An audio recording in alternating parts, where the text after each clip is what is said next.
Hello and welcome to the American Cinema Foundation Movie Podcast. I am your host Titus, and today I am joined by Professor Paul Cantor to discuss his newest book on pop culture. We will be talking today not about the American dream but the dark side of the American dream. We will talk less about happy ends and more about tragedy. This new book is called Pop Culture and the Dark Side of the American Dream, and it discusses, as the subtitle says, conmen, gangsters, drug lords, and zombies. It's a romp through American pop culture and actually American history, starting with the post-Civil War situation in Mark Twain's Huckleberry Finn, and going all the way to our post-9/11, post-Big Recession dark stories like Breaking Bad and The Walking Dead, which will be our special subject for today. Sir, thank you a lot for joining me again. It's wonderful to read the book and to see your insights about the relationship between tragedy and bad things happening in America and how the movies reflect on that and try to describe what's going on and to offer audiences something other than the usual Hollywood ending. Yes, I think you've put your finger on what distinguishes the book. I first want to say that I do believe in the American dream. I think it's a reality. There are a lot of books that try to debunk it, and I'm only talking about the dark side because I think the American dream has a real bright side. I think that's reflected in stories that turn the quest for the American dream into a tragedy. What I find really interesting is the American public is interested in the dark side of the American dream. Everyone wants to embrace it, and many people pursue it, but I give credit to our audience in America that they don't only want happy endings. It's a cliche. The term Hollywood endings suggests that our pop culture only wants stories to turn out happily, and certainly the majority of pop culture works do have a happy ending. But it's really significant, I think, the extent to which a broad public that is rarely given credit for its intelligence or its artistic sophistication has turned to stories that really raise profound doubts about the viability of the American dream and bring out its tragic potential.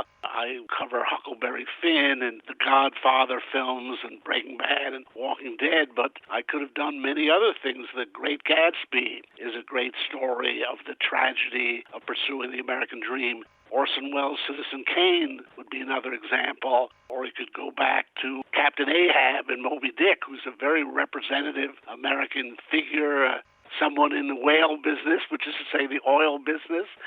A character like Thomas Sutpen in William Faulkner's Absalom. Some of the greatest works in American literature, contrary to popular opinion, have been tragic in nature, and that's what I wanted to pursue in this book.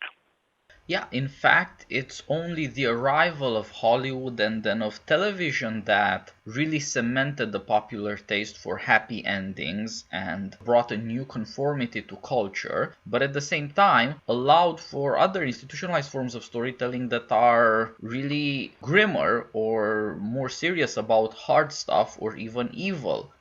Nowadays, it's very hard to imagine stories that don't have a happy end that would be very popular, which is somewhat unusual, but at the same time, the biggest blockbusters actually do include incredibly horrible stuff going on, and so in some way the audience now prefers a combination of comedy and tragedy. It's not simply happy endings, it's not simply moral characters doing moral things, so to speak.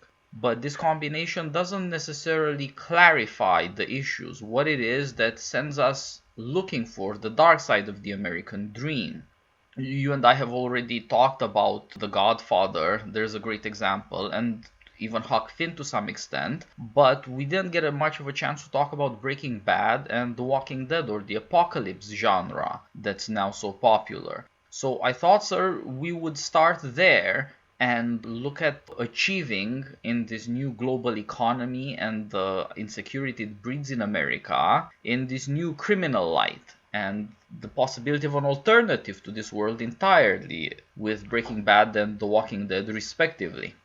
Yes, I do think they correlate with their time period. Breaking Bad covers the years 2008 to 2013. Walking Dead is still going on. But one of the things I noticed about Breaking Bad, really central issue is health insurance. All the characters' problems followed from the fact that they have trouble with their health insurance, and they find if they like their doctor, they can't keep their doctor. Walter White's problem, gets cancer, and can he cover all the hospital bills?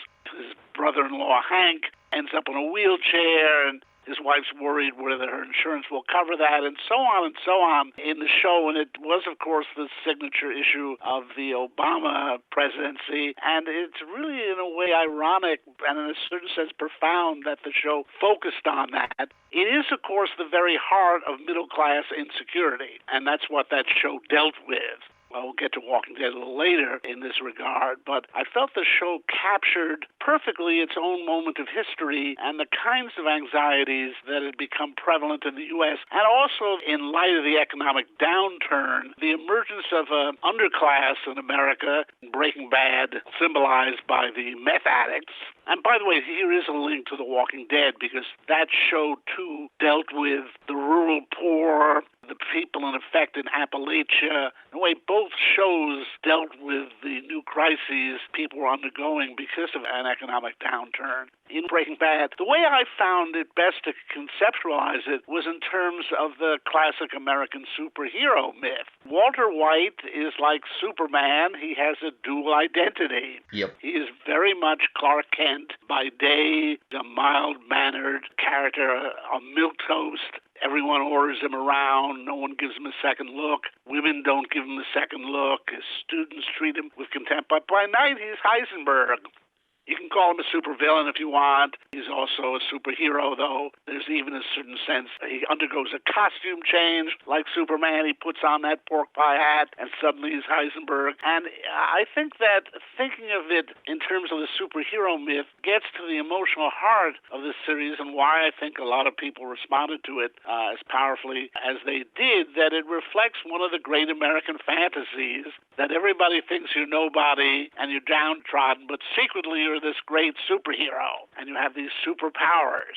I think the show reflected broad-based frustration in the middle class in America, especially the male middle class, that people weren't achieving fulfillment, that they'd settled into a kind of middle-class rut. And that, by the way, has always been the tension in the American dream. On the one hand, it is very much a middle-class concept. What America offers is financial success, financial security, you work hard, you support your family that way. And that's all very good. And again, it's one of the most admirable things about America, that it has made that way of life possible to so many people. But ultimately, there's something unfulfilling to it in its very ordinariness. And indeed, on one hand, the American dream has been very democratic, holding up a way of life that is hopefully available to all. On the other hand, there's been an aristocratic component in the American dream, namely to be the best and to recapture something of what had been aristocracy in Europe. And aristocracy means rule of the best in Greek. The American middle-class dream has very easily turned into the dream of the tycoon, the big businessman, striking it rich. And this is embodied in many elements of American mythology, all the way from the California gold rush to the Silicon Valley .com boom. And I think Walter gets caught between those two aspects of the American dream. On the one hand, he seems to have achieved a decent level of success. He lives in the suburbs. He's got 2 cars. He's got a wife and 2 children. He's educated. He has a respectable job as a high school teacher. But we learn in the backstory that he really was a Nobel Prize-level chemist. He even has a little plaque in his house for contributing to research that ultimately led to a Nobel Prize. He didn't get it, but he's linked to it, and that's his great frustration. He originally helped found a high-tech company called Gray Matters, and therefore could have pursued that aspect of the American dream. The company he helped found is worth over $2 billion, and that's obviously a source of frustration to him. So this whole business of Heisenberg, well, first of all, he can imagine himself into being Werner Heisenberg, a Nobel Prize-winning physicist. It's clear why he chose that name for his secret identity. And by the way, the show is filled with people with secret identities. Walt's son, Walt Jr., wants to be known as Flynn.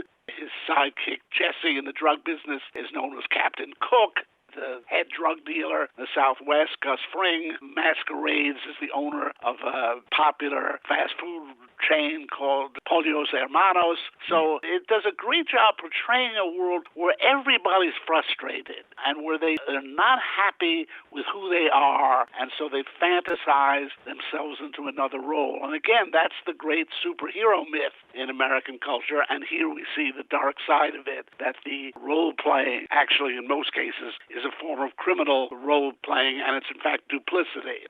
Yeah. Of course, you should be a believer in the American dream. You have lived it. I also am a believer in the American dream. But looking at it from the outside, you do notice a lot of the things that you're talking about and that are going on in Breaking Bad. To start with, America is the middle-class nation. Uniquely, it's defined by it, but the middle class on closer inspection turns out to include people who pretend to be but aren't, like the criminals whose secret identities are supposed to make them seem normal. And this turns out to include Walter White, but also the people who are in it and want to get out, which Walter White is also, which every kid who wants to be a celebrity is, which every kid who was a weirdo and couldn't fit in and decided to run to Silicon Valley, that's what they did too. So the middle class includes these certain instabilities. These identities are not for life. You could get out.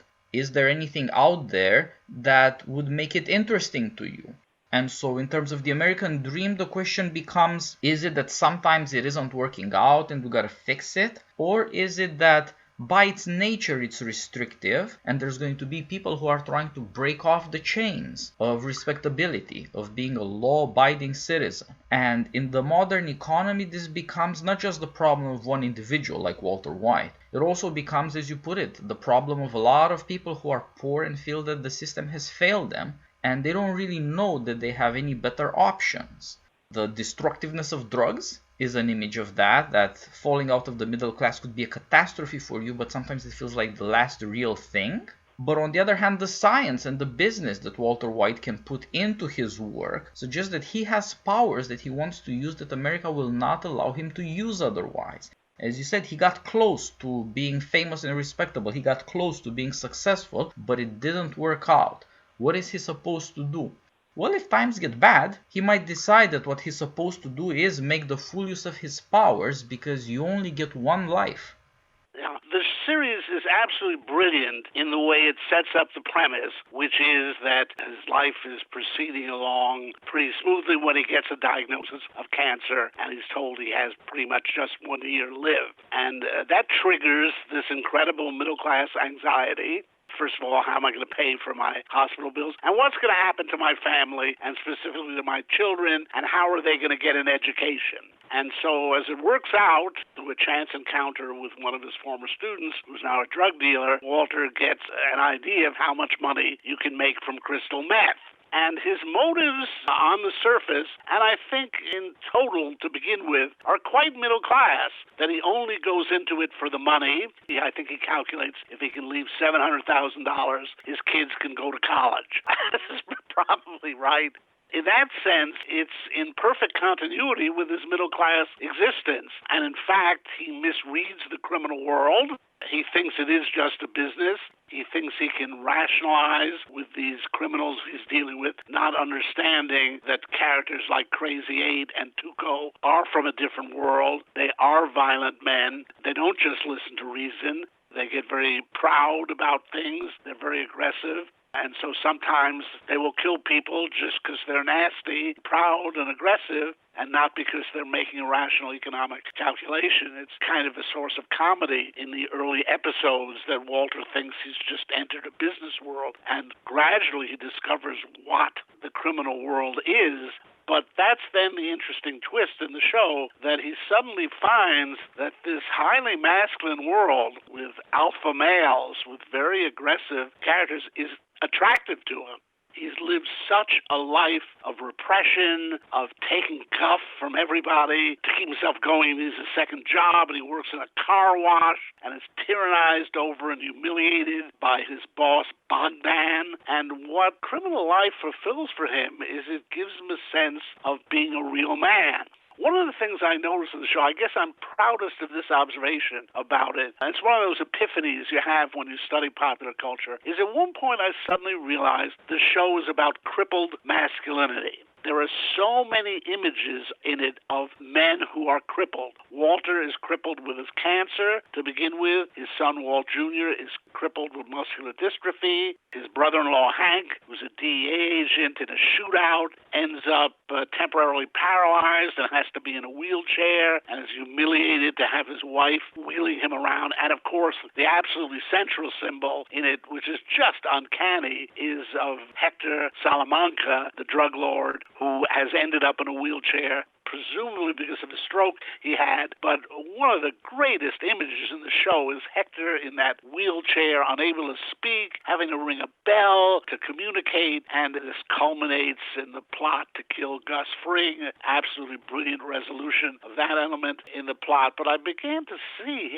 this comes up again and again. Men who are somehow humiliated, who can't perform their male tasks. There are definitely hints of the issue of sexual impotence, both with Walter White and with Hank and his story. And I began to realize that's the whole core of Breaking Bad, the way in which masculinity has been crippled in the modern world. And that's then linked to the other thing I noticed, the prevalence of therapy in the show. It's not highlighted, but when you start to add it up, Walt has to go to therapy for his cancer. Hank's wife, Marie, has to go to therapy for her kleptomania.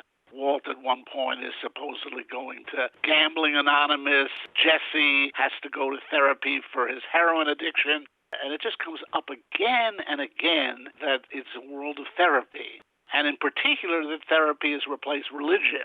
None of the American characters are in any way religious. It's actually significant in the show that only the Mexicans are shown to be religious. The Salamanca cousins go to a weird Mexican shrine before heading off to, they think, kill Walter White. And this, by the way, links back to The Godfather. Those movies contrasted the communal religious life of the Sicilians with the secular corporate life in America. And there's something similar. Sicily is to the United States as Mexico is to the United States in Breaking Bad. And I noticed that it's a world in New Mexico that consciously excludes religion. There's that tragedy when the plane crashes. I think it's season 2. And the students at the high school have a meeting for therapy to come to terms with their grief. And some kid asks from the audience, well, how could God have let this happen? And the school official says, let's keep this secular. I think the show shows this as emblematic of America. Part of the problems that it shows in people is that they have no religious faith to help them cope with their problems, and so they turn to therapy instead. In fact, Jesse's therapy group meets in a church. Never think of turning to a pastor for help. They turn to therapy. And the show suggests the emptiness of therapy, that Jesse himself is appalled when he learns that his therapist was responsible for the death of his own daughter. I think it's in a drunk driving accident. And the therapist, as a point of therapy, says, well, I got over that. And Jesse can't accept that. He's really quite appalled by it. And later on, we see that Walter White is at least willing to accept responsibility for what he did. And so I think there's a connection in the show that in America now, the answer is therapy.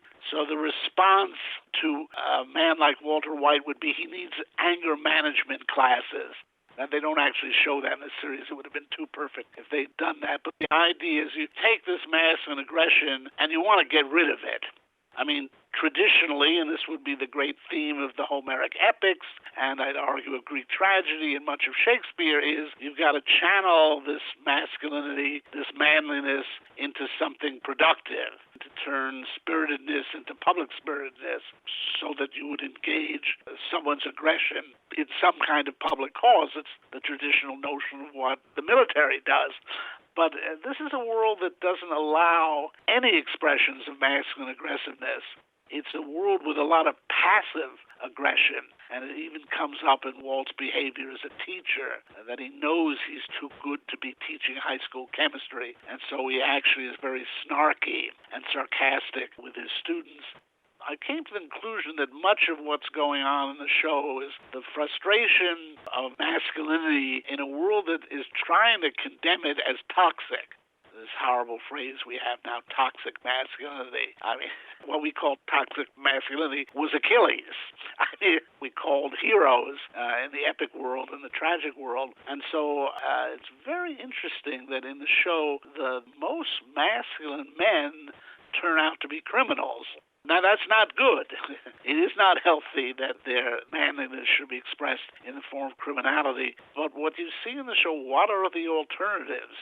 Walter is not offered any of the traditional avenues for a healthy expression of manliness, and so he does unfortunately drift into this world of criminality. But to me, that's what makes him a tragic figure and makes the show a great American tragedy. That what happens when the outlets for traditional heroism have been closed down, and to distinguish himself, he has to become the best myth maker in the Southwest and ultimately the world. And there is something fulfilling to him, both in the sense that he gets to put his talents to use, and it's made clear in the show that it's actually quite an achievement of chemistry that he can produce meth that's 99.1% pure, but it also allows him to be a man, to stand up to people and to have people afraid of him.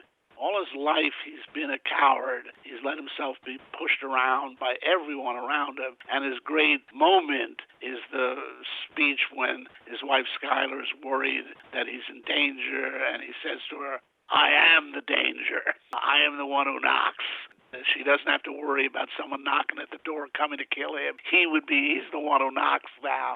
And it's actually a Shakespearean moment, that line, "I am the danger." Or later when he says, "I am the man who killed Gus Fring." It's like, I am the man who shot Liberty Valance. You're right. Walter White starts in an almost comically miserable position. He's failing at being middle class, and then fate seems to continuously humiliate him further for that failure until the point where he realizes that he's gonna have to do something about it. He stumbles into something that he doesn't understand at first, but as you said, that gradually he learns really speaks to his deepest desires. Ultimately, the image of the drug lord is putting together our modern powers. We have institutions and we have technology, and adding to them the desire for tyranny, because people who take your drugs are your slaves actually. Their payment to you does not have simply the character of a contractual exchange in a free market. You're taking the life out of them, and this is therefore Walter White's revenge on a world that would not have him respectable, dignified, honored on any other terms. And it also shows precisely modern powers like technology and institutions put to a bad use. But these are of course also the institutions that fail him when he gets sick, that fail a lot of people, of course, especially poor people in America who do not have access to the institutions and technology that other people do have access to. In a certain way, the class division now means who gets to live longer. That's what gives the story not just the personal problem of Walter White, but where he fits in America. As he falls down from the middle class and he faces this humiliation, in a certain way he takes on the anger of lower class white people, and indeed any people in America who look at America, at American success, at the American dream, as we say, from the bottom up there, who have to admire other people as though they were on pedestals, and therefore who feel that their sense of equality has been insulted. And so now this guy gets to affirm his inequality, his own superiority finally, and he realizes that this is good. You're mortal either way, and if the good things don't happen for you in life in a respectable way, you don't get another chance. This is the one life you got, and you have to take your opportunity, even if it's a monstrous thing to do, because it will mean you're a man, that is to say, somebody who faces up to death. You will no longer be shackled by institutions and technology that play on your fear of death, on your need for safety. That's a very good way of putting it, and I'd like to focus on the idea of institutional failure, because I think what we'll see is very similar in Walking Dead. I think both shows reflect a profound sense of America in this decade of institutional failure. That the middle class had been brought up to trust its government, to trust its banks, to trust its medical institutions, its educational institutions, and particularly after 2008, 2009, all that started to look really bad. And again, they bring up the very interesting point, the horror of falling out of the middle class. The middle class has been offered as a goal and a permanent one. You reach the middle class. Part of reaching the middle class is that that's permanent. It's middle class security. You have a steady job. Your money is placed in a bank that will not fail. You have health insurance. Your children can go to good schools. All of those ideas have been profoundly undermined really in the past 20 years. And I think both Walking Dead and Breaking Bad achieved their popularity and their prominence because they reflected this sense that something's gone wrong on the institutional level, and therefore people have to fall back on their own.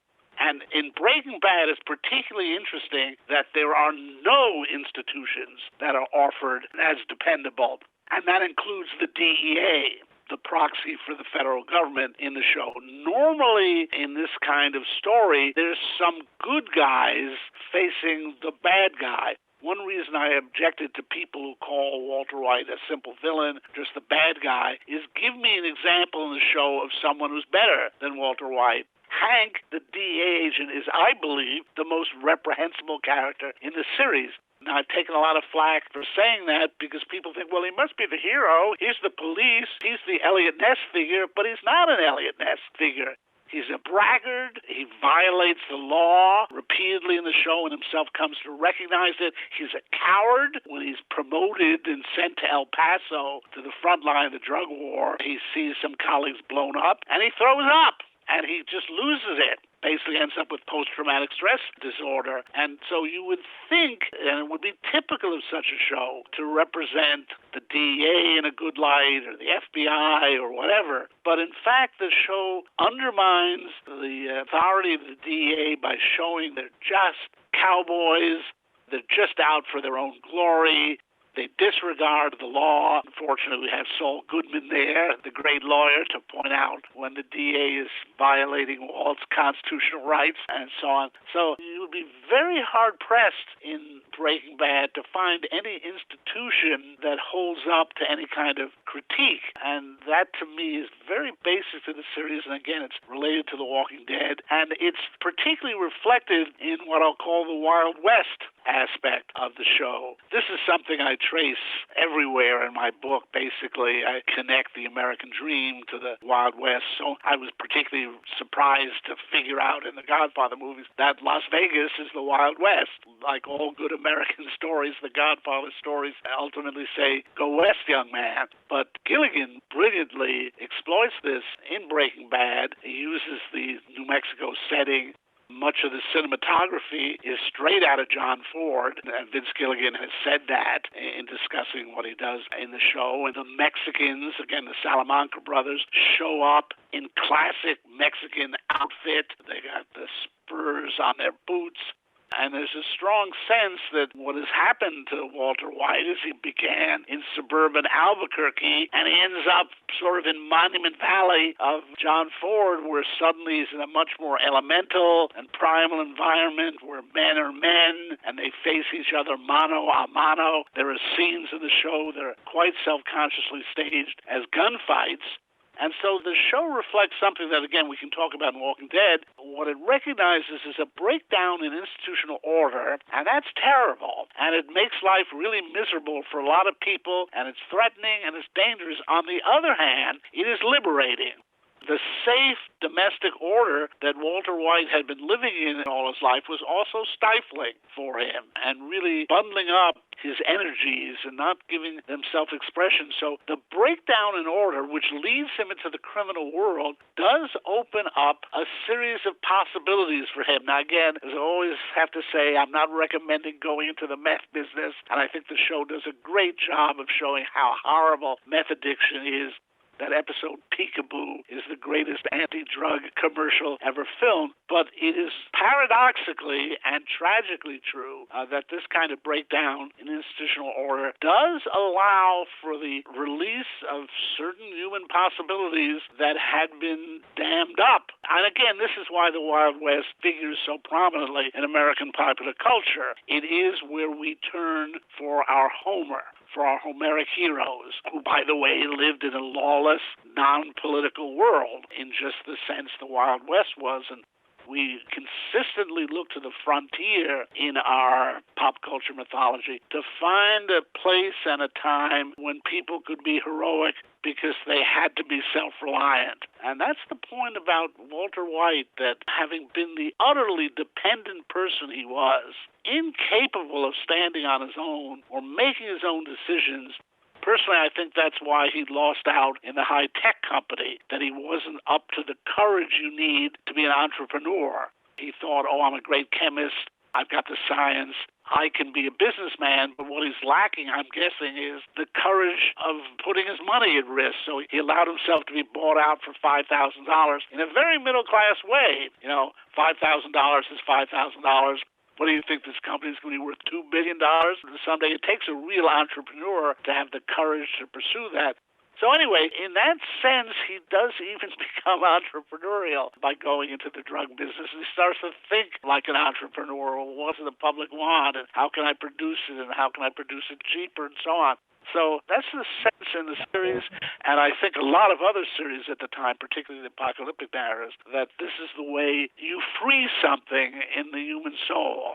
Yeah, I think that is exactly right. It's not just that the system isn't perfectly tweaked or it makes mistakes and we have to adjust the system and the institutions and get more tech and then we'll be happy. The truth is that some parts of what we want, we simply cannot get within the limits of middle class life. And presumably some of them just cannot be had because you would have to end up like Walter White, a tyrant. A lot of the tension in the show has to do with that, how attractive tyranny is, to face danger to get what you want finally, but also how fearful it is and how it corresponds to our own dark desires and our nightmares, to be frank.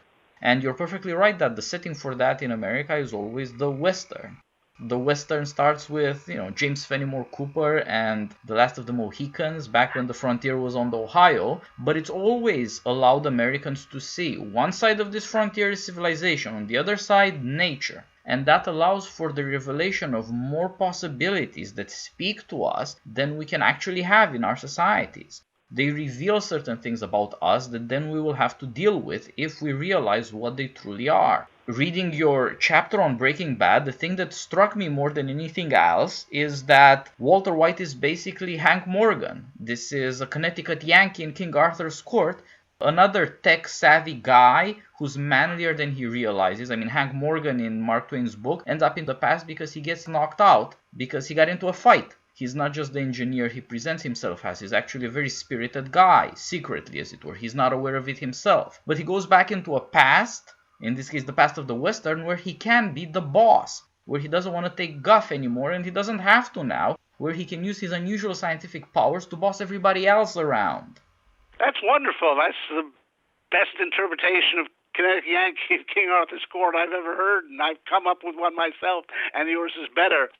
Indeed, we should mention that my chapter on Breaking Bad is called The Macbeth of Meth, and the actual chapter is a systematic comparison of Breaking Bad with Shakespeare's Macbeth. It's always been a dream of mine as a Shakespeare scholar to write an extensive essay comparing a Shakespeare work with a pop culture work, and I managed to do that here, and I leave it to readers to see how I work this out. But it really confirms just what you're saying, that I chose a Shakespeare work which is about tyranny and about a tyrant who ultimately thinks he can achieve power over nature. And what's really interesting that you brought out is that there's a tyrannical impulse in Walter White that is repressed as long as he lives in the middle-class world, but is awakened when that order dissolves. One way of looking at this, going back to the American dream, and again, I try to use this book to conceptualize both the nature of the American dream and what's problematic about it. As basically conceived, the American dream is thought of as not a zero-sum game.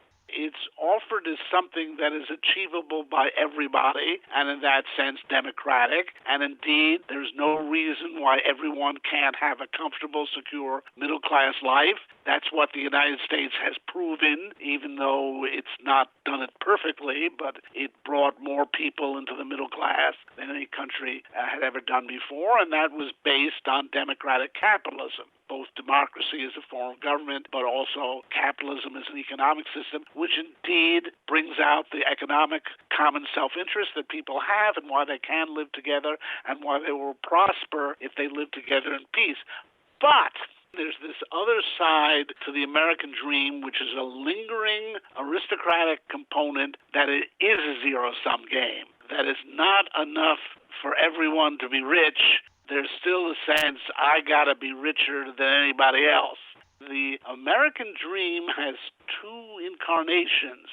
One is the middle-class success story, but the other is the dream of Rockefeller and Carnegie. Today, it would be Elon Musk and other famous entrepreneurs, Bill Gates and so on. Not just got to be rich, you got to be the richest man in the world. And, again, Orson Welles explored that in Citizen Kane and F. Scott Fitzgerald in Great Gatsby. And then you have a problem, because not everybody can be the richest man in the world. And indeed, you see that there's this element that produces tyranny. That element is still in the human soul in a liberal democracy, and you see people who seek tyranny in the form of monopoly and various forms of big business. And so, yeah, you're exactly right that Walter White is not just in quest of money, but he's in quest of power. And it's really interesting to read that back into Hank Morgan in Mark Twain's Connecticut Yankee, because all his goals seem to be liberal democratic. He wants to introduce a free press into medieval England and to eliminate slavery and all these good goals, but it ends up with his becoming a tyrant and actually using modern technology in the form of automatic weapons, because he comes from the Colt factory in Hartford, Connecticut, to wipe out all the knights in England in one massive battle that really anticipated the horrors of World War I trench warfare. And so, indeed, I had never looked at it that way, but that's a very good way to understand this buried tyranny in the American soul that is, again, a kind of hangover from the aristocratic world. I start with Mark Twain, but with Huckleberry Finn instead of Connecticut Yankee, to show there that despite the fact that America is a democracy and has declared its independence from England, there is still this fascination with the old world aristocracy. Twain sees it in the notion of Southern aristocracy, which he treats as a completely phony aristocracy because it's based on a particularly virulent form of slavery. And he really goes after Anglophilia in America. He's got these two con men. That's how I begin the book, with con men, the king and the duke. And they dupe a really credulous American population into the ridiculous idea that one of them is Louis XVII from France and the other is Duke of Bridgewater or Bilgewater, as it comes out in the work. That's Twain's comment on that. And he had this sense, it really annoyed Twain, that America had not really declared its independence from England, that it was still too fascinated with England and aristocracy, and he saw that that was still at work in the American soul. And so much of our rhetoric is still aristocratic in pop culture. We had Duke Ellington and Count Basie. It's in our sports. Babe Ruth was the Sultan of SWAT, and everybody's the king of this or the queen of that. And in a way, it evolves into the drug lord. Yep. The fact that we use this term drug lord. In a way, that's what Walter White becomes, a drug lord. That's the sense in which it is fulfilling to him. In a world of middle-class, democratic mediocrity, the only way he can achieve aristocratic status is as a drug lord. That's what I would say is his tragedy. There's a kind of misdirection of his heroic impulses. But it's clear ultimately, and he confesses it at the end, that he enjoyed the power of it. And the moment when he says, "Say my name," that he's made a name as Heisenberg. So I never thought of linking him up with Hank Morgan, but that works very well. I wish I had a chance to rewrite my chapter now, but it's in print. Yeah, so for us to have the middle class life, for us to have some kind of security and some good things, we have to work for it.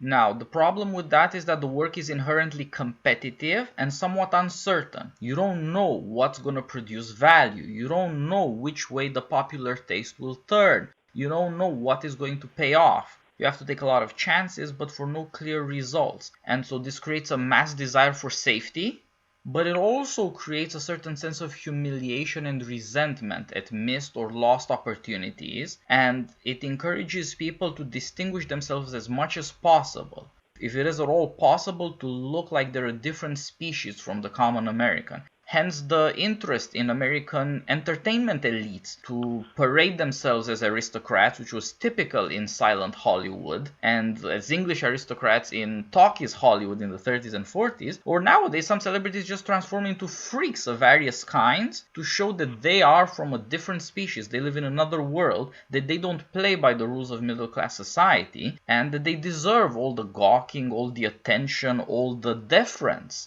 Celebrities are almost expected to be prima donnas, to have diva behavior, as we say. Now, prima donna means first ladies from opera. Diva actually means goddess. There is this deep desire. Our celebrities are our vaguely caricatural versions of Greek tragic heroes. Larger than life, commanding attention, splendid above all. But splendor is one thing and power is another, and there's an entire other class of people who decide to get power in order to be distinguished, in order to finally get the honor that they believe they deserve. A democratic society is inevitably envious of people who want to distinguish themselves, but that only makes people want it more. Hence the billionaires in various lines of business who can never stop, who don't know how to be anything else because they want to be the thing that they are, that gets so much power. It doesn't matter exactly what the money involved is, but the power involved is very important. It ends up defining them, so they'll do it till they die. They never go away. In a way, it's a problem with boomer America now facing all these generational conflicts in public because nobody wants to go away. People want to die in power. You have politicians in their 70s hoping to finally make it. They never go away. Well, it's interesting because one of the things I make a point of in the book is that the creators of these various works about the American dream have, by and large, lived the American dream themselves. Samuel Clemens came from very low origins and made himself into Mark Twain, in some ways one of the first international superstars. Then I have a chapter on W.C. Fields. Same thing, a man born in very humble circumstances as William Claude Dukenfeld became W.C. Fields. Imposture is one of the great themes, and double identities is one of the great themes in my book, Walter White being another example of that. And so in many cases, particularly once you get to Hollywood, these creators have themselves lived this incredible upward movement. They've come from basically nothing to becoming great celebrities. But they're very aware of the fragility of the celebrity. They tend to be very afraid that they'll end up at the bottom again. In some cases, Twain went bankrupt. Coppola, I don't know if he technically went bankrupt, but he certainly came close. And so Hollywood really is the epitome of what you were talking about. An entrepreneur has to anticipate the taste of the public. And the public is fickle. And so you can be on top of the world one day and down at the bottom. And nowhere is taste more fickle than in the world of popular culture. So these Hollywood moguls, look, we call them Hollywood muggles, like they're from the Mughal Empire. These Hollywood moguls live in great fear. I mean, one of the great paradoxes of Hollywood is, by and large, it's anti-capitalist, even though it's the absolute epitome of capitalism. And one of the reasons, I think, is that these Hollywood moguls are terrified of capitalism. It's put them where they are today because, indeed, they did something right. They did anticipate public taste and made some kind of innovation in technique or subject matter or whatever. But they live in terror that the market is fickle and that they'll lose it all. And so it turns them against capitalism, because capitalism forces them to be so alert and on top of things, or else they will lose it all. So it's really interesting to, and again, you're absolutely right that in the old Hollywood, and now we seem to know in the new Hollywood, these men, and they are mostly men, are power hungry. And so we get the Harvey Weinstein types, and they try to exercise power over women. And we're coming to realize how horrible that is. You know, as people understand, that's not sexual desire behind that. It's a desire for power. I mean, some of the greatest tyrants of the modern world have been Hollywood moguls. And that was even more true, I guess, back in the 1930s than it is now. And so there's a kind of appropriateness in the way that Hollywood has produced so many of these stories of the dark side of the American dream. I think Wells understood that very well in creating Citizen Kane. And, of course, it's in there in The Godfather, in the link between the mafia and Las Vegas and the entertainment industry and the whole role of Johnny Fontaine, secretly Frank Sinatra in the Godfather films. So there's a lot of things coming together here that teach us not just about the products of Hollywood, but Hollywood itself. This should wrap up our first part of the discussion. Breaking Bad, tyranny coming out of the middle class, the desire for power, the dark side of the American dream. So folks, the book is called Pop Culture and the Dark Side of the American Dream. Go up on Amazon, go find it, buy it. It's a delightful read, and it is full of the sorts of insights breezily poured in and added up, as you can see on the podcasts. It's something you're gonna love reading and smack yourself over the head for not having got before. And next week, for the second part of our conversation, we'll be talking about The Walking Dead. All the best meanwhile.